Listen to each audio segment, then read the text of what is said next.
Talking in front of a group this size is indeed daunting. But talking in front of a group of seniors who I really care about, that's a much more difficult task. Because I want to do right by you guys. And I know that part of my message, there's sorrow part of it, just because that's who I am, I guess, and where I've been. So as I struggled to pull my message together, I finally had an epiphany while I was brushing my teeth last Monday. Snow globes. Life's ups and downs are exactly like snow globes, right? Obviously. Some of the parallels are easy to see. If you look at a snow globe that has been sitting for a while, you might be able to compare it to your lives at this point. Settled, secure, safe, predictable even. After 12 years of education, you kind of know what to expect. And while there is comfort in knowing what tomorrow looks like, what next month, what next year, even 4 years from now, it can get kind of boring. And if you're not careful, you might miss out on all sorts of opportunities just because you were settled for too long. Looking at you seniors this past month, or this past semester though, you are no doubt ready for your worlds to change. In fact, several of you have already changed your school environment by taking classes elsewhere. The majority of you have certainly perfected the art of senioritis, especially as this year has come to an end. And even if high school had been the best 4 years of your life, no, make that especially since there is no possible way that high school could have been the best 4 years of your life, no matter how good it was. Then I know you're eager to mix things up, which is good. Being willing to unsettle yourself puts you in the perfect position to do all sorts of things. Even after today, things are going to look different. There are people amongst you that you'll never see again, not because of anything bad, but just because that's how life is, because you can't keep track of everybody in your class. And as summer continues, things will continue to feel different as you begin to feel different about the world and your role in it. And as time goes on, as you find your own path, your world will really be shaken up, no matter what you happen to be doing in a year from now. But look how cool, look how interesting, how much more beautiful your world will look. All of it is certainly exciting as you meet new people and experience new things, pushing on from who you are now to who you are to become. And even as you get more settled, whether you are working, have joined the military, or attending school, or doing something completely unexpected, there is a beauty to simply paying attention to how the pieces fall around you. As these pieces give you new securities and you make new friendships, new memories, and find a new normalcy. And then first admit that I like a little bit of chaos in my life. I mean, being a mother and a teacher, you just kind of expect your life will not look too settled. And chaos is fun to a point, but too much chaos? A life of never landing, never taking the time to settle and connect, never taking time to just stop still and find out who you are when you are standing still, that's just as bad as never mixing things up in the first place. There's definitely a balance. And unfortunately, bad things do happen in our lives, which also shakes things up. It is depressing to think about, but sometimes life gets complicated, messy, sad, and overall rotten. Sometimes, whether you ask for it or not, changes are made for you, in the forms of illness, broken relationships, and even death. My own life got turned around on January 5th, 2010, about 5:45 in the afternoon. That was the time when I was sitting in a small little room at the hospital, and I heard news that would forever change the way I view the world. Up to that point, my life seemed pretty straightforward. Secure job, great friends, extended family and husband, 3 really cool daughters. Perry, 9 at the time, Sydney, almost 12, and Maddie, who was a freshman and halfway through her freshman year of high school. Up to that moment, even though our daughter, Maddie, had hit a tree while skiing, with friends just a few hours earlier in that day, I was still expecting to hear news from the doctor about maybe just possible flight plans to go to Denver Children's Hospital instead of just Farmington. Up to that very last second, I was 100% confident that my daughter would be okay. Sure, our world might be shaken up a little bit, but everything would certainly be okay, that Maddie would be okay. But that wasn't the case. Instead, my world got distorted beyond recognition when at that time, the doctor came into our little room and said, "I'm sorry, despite everything we did, your daughter didn't make it." Needless to say, my world was turned around for a very long time. To be honest, I didn't even care whether it changed or not. I was content just to sit in this downward position. I read a book soon after Maddie died, and in it was a quote that still makes me think. It said, "It is not the loss that defines you, it is your response to that loss." It went on to say that your losses are not limited to a loved one's death, but to any of life's losses, be they jobs, relationships, your health, or just anything you value. Depressing as it is to think about, life is filled with losses of all kinds. Losses that affect everyone sitting in this room.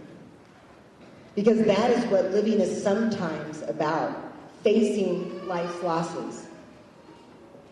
It is not your loss that defines you, but your response to that loss. For me, at least, eventually, that made me want to respond to Maddie's death in a positive way. My husband both knew that Sydney and Perry had lost their sister. We couldn't let them lose their family as well. It became easier to think about doing right by them, giving me a reason to move forward in my life.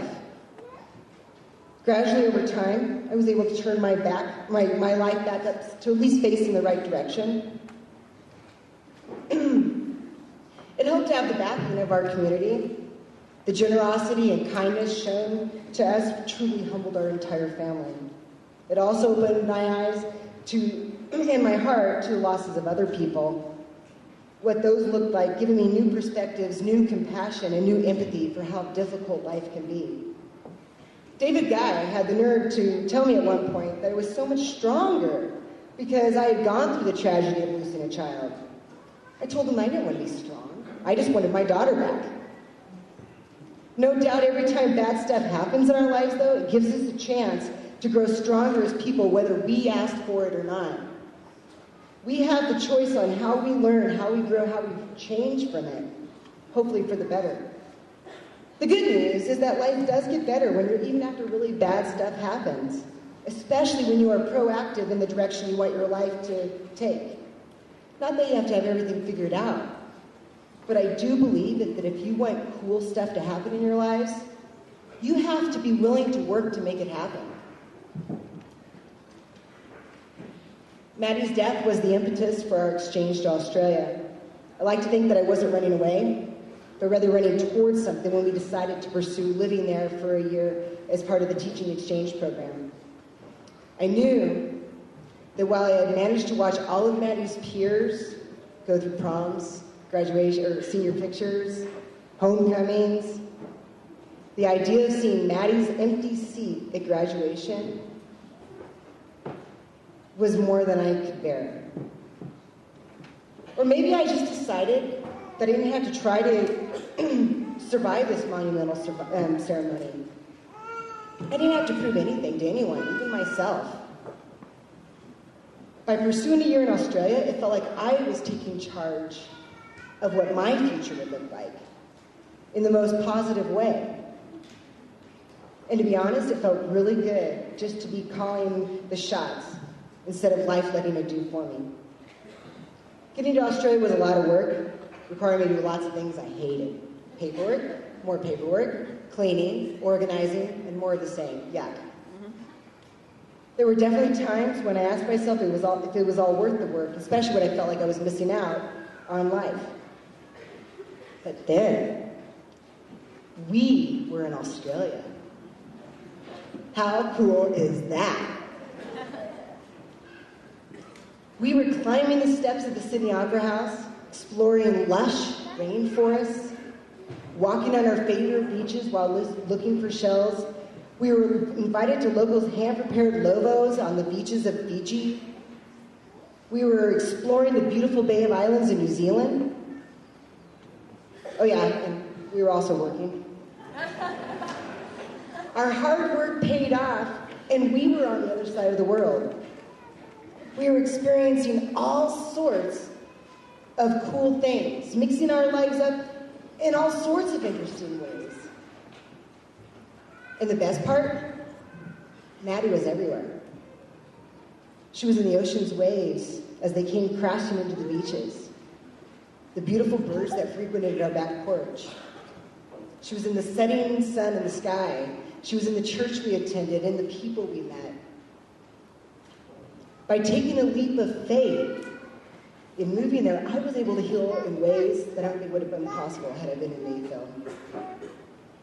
I will forever be grateful for this opportunity to let our family have such incredible experiences in this past year. To be honest with you though, as amazing as this past year was, I would trade all of it. Our time exploring the beaches and landscapes of Australia, paddle boarding in New Zealand. I would trade snorkeling along the best reefs in Fiji, all of it, to have been able to watch my daughter graduate last year. Because it's a really big deal. It's a really big deal to watch your kids graduate. Because you guys are important. You're important to the parents, the grandparents, the aunts and uncles, the teachers, the friends and others who have come to see you graduate in this gymnasium today. You have a lot of people who are so happy and so proud of you sitting here before me, ready to take on the world. How fortunate to have that kind of support. My advice to you is simple. I encourage you to get your education, whatever form that looks like. Then, and this is just one woman's opinion, I think you should take a little time and explore the world. Go to Australia yourself and walk along the Harbour Bridge. Visit the Roman Colosseum and go down the canals of Venice. It's a cool world out there and worth checking out. Recognize this feeling inside of you right now. This feeling that knowing your life is ready for change. This itchiness that tells you that it's time to mix things up a bit. These changes don't necessarily need to be drastic and can come in many forms, but it's good to see your world from different perspectives. It keeps life interesting and beautiful. Don't be afraid to mix it up, but appreciate the value of just settling in as well. There is a lot of beauty in just watching how the world settles around you. Life is about the journey, about valuing what you have, whom you have in your life, about paying attention. And of course, you know me, I also think it's about having a lot of fun and laughing a lot and being positive about the world and the possibilities around you. You are all awesome. I love you, and I'm proud of you, and I'm really going to miss you. Carpe Diem, class of 2014.